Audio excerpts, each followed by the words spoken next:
तो बिहार में बजट सत्र चल रहा है और बजट सत्र के दौरान ऐसा कुछ हुआ जिसे लेकर हंगामा खड़ा हो गया। जाति सूचक शब्द कहने का आरोप लगाया गया आरजेडी विधायक को लेकर और जिसके बाद विपक्ष के तमाम विधायक बाहर आ गए। काफी देर तक हंगामे का माहौल बना रहा।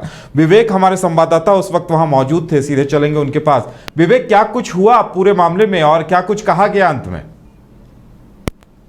जी बिल्कुल उदय, जब सेकेंड सत्र स्टार्ट हुआ सेकेंड समय में, उस समय जो आरजेडी के विधायक जो प्रश्नकाल का जवाब दे रहे थे, उस समय उन्होंने बीजेपी के विधायक की तरफ से जो जाति सूचक शब्द का प्रयोग किया गया, उसके बाद उन्होंने बॉयकॉट करके सारे विधायक आरजेडी के साथ जो कांग्रेस के विधायक, माले के विधायक, जो लेफ्ट के तमाम जो विधायक थे, सभी लोग बाहर आ गए और बाहर आके प्रोटेस्ट करने लगे कि जब तक वो जाति सूचक शब्द का वापस नहीं लेंगे तब तक हम लोग सदन के अंदर नहीं जाएंगे। और इसके साथ उन्होंने जो सेकेंड आवर जब 2 बजे से जब सत्र स्टार्ट हुआ, उसके बाद जो 2:30 बजे तक सत्र चला और उसके बाद जो विपक्ष के जो तमाम जो विधायक थे, सारे विधायक बाहर आ गए और उसके बाद सभी लोग एकजुट होकर प्रेस कॉन्फ्रेंस करते हुए कहा कि जो बीजेपी के जो विधायक है कुमार शैलेंद्र, उनके द्वारा जो जाति सूचक शब्द और साथ ही साथ अभद्र टिप्पणियां जो की गई है, जब तक अभद्र टिप्पणियां का वापस नहीं लेंगे तब तक हम लोग सदन को चलने नहीं देंगे और साथ ही साथ जो सदन को बॉयकॉट करेंगे। इसके बाद जो तमाम जो विपक्ष के नेता थे, विपक्ष के नेताओं का एक ही रूख था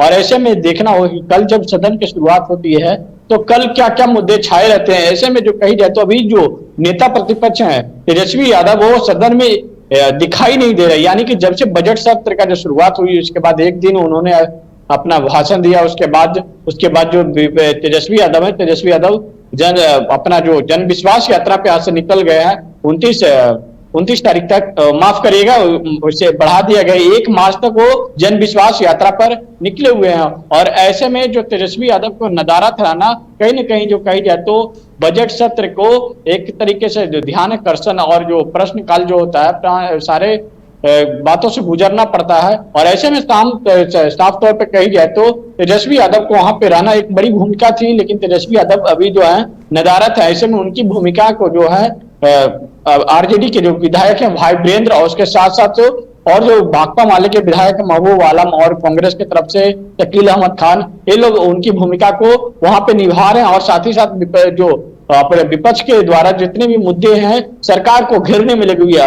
एक तरफ तेजस्वी यादव की अगर बात कर लिए, जिस तरीके से बजट सत्र के बजट जो पेश हुआ और उसके बाद तमाम जो विधायक हैं बजट को जो कह रहे झुठला रहे हैं। और ऐसे में जो तेजस्वी यादव एक निजी चैनल को इंटरव्यू दिए हैं, जब जनसभा के लिए निकल रहे थे उस समय एक निजी चैनल को इंटरव्यू दी, उसमें उन्होंने कहा कि जो बजट बनाया हुआ था, बजट सारा मेरा ही बनाया हुआ था। आप जो विपक्ष के विधायक सवाल उठा रहे हैं कि बजट पर, कि बजट जो पिटीसा बनाया हुआ है, तो क्या तेजस्वी यादव से सवाल करेंगे कि तेजस्वी यादव जो कह रहे हैं कि सारा जो बजट है, सारा बजट मेरा ही तैयार किया हुआ था। अब ये देखना होगा कल इन मुद्दों को लेकर क्या सदन में आवाज उठती है और क्या बीजेपी और साथ ही साथ जेडीयू किस तरीके से विपक्ष को भी जवाब देती है, देखना होगा। जी उदय। बिल्कुल विवेक, और साथ ही ये भी बड़ी बात रहेगी कि विपक्ष की तरफ से जवाब कौन देता है, क्या कुछ प्रतिक्रिया आती है, ये भी बड़ी बात होगी। विवेक, हमारे साथ जुड़ने के लिए और तमाम जानकारी देने के लिए आपका बहुत बहुत धन्यवाद। तो देखने वाली बात ये होगी कि बिहार की सियासत में चूंकि अभी बजट सत्र भी चल रहा है और ऐसे में सरकार के सामने बड़ी चुनौती है, क्योंकि अब इस वित्तीय वर्ष के खत्म होने में महज कुछ ही दिन बचे हैं। ऐसे में सरकार के सामने चुनौती विकास राशि को खर्च करने की भी है, राजस्व वसूली की भी है। फिलहाल हमारे साथ इतना ही, हमें दीजिए इजाजत और आप देखते रहिए न्यूज़ बाइस्कोप। नमस्कार।